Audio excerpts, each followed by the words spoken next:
questions that's existed since the dawn of time is there a God? And if so, why is there so much suffering in the world? What is your response to that question, Chandresh? This question reminded me of a video I saw of Indian Master.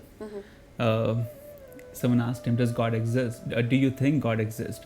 And in his very calmly manner, he said, I don't think that God does not exist. I know that God does not exist.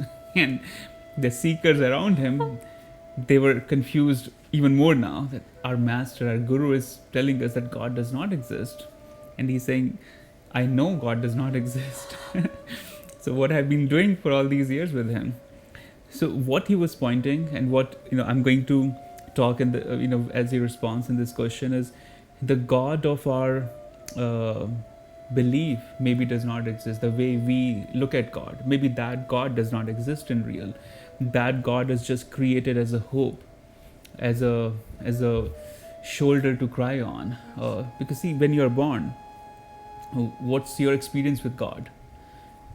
If you're Christian, Hindu, or whatever religion, you're told believe in Krishna, believe in Jesus, believe in Buddha.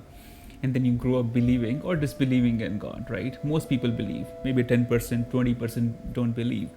But they both are either believing or disbelieving. None of them have any experience about the godliness, about the infinite consciousness. So the God that our society is programmed to pray, that God does not exist. It's really an illusion. It's here. I read a story a few days back. There was a guy who was just walking outside a temple or church or religious place, and another man saw him and he said, why you're not going inside? He said, there are hundreds of hypocrite people inside. I don't want to go. And he said, one more doesn't hurt. Just see, that's what we are doing. We pray to God when we are sad, stressed.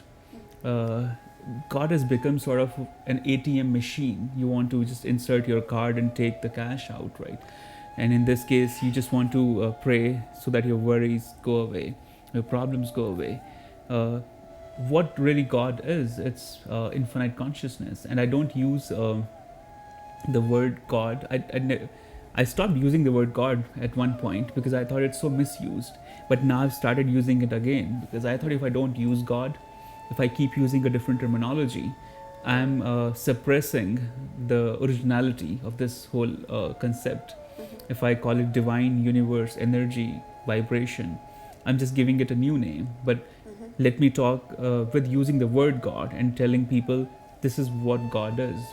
So what God is for me, I'm not telling believe on my version, find it for yourself, but I'm going to share my version of it. So God for me is an experience, a presence that's everywhere, in me, in you, in your dog, in the people we meet, everywhere. It's not selective.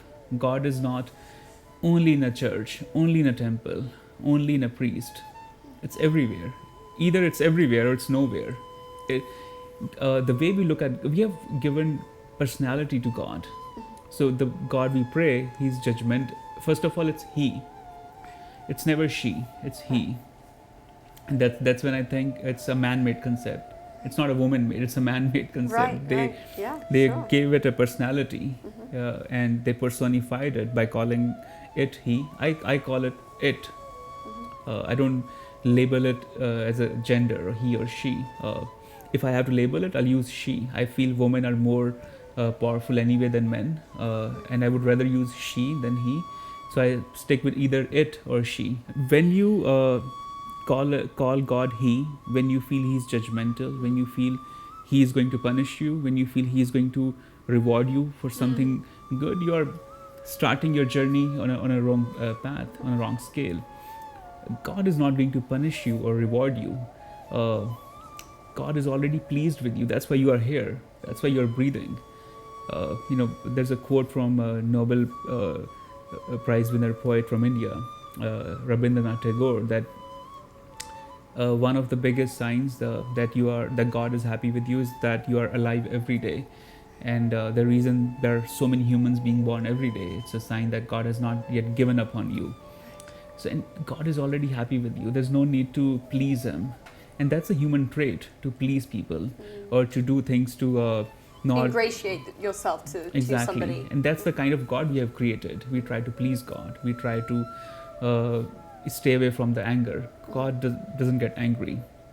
We get angry, He doesn't. God's beyond that. Of course. But we have created a God that's more like human, and He suffers through jealousy, through judgments, through anger.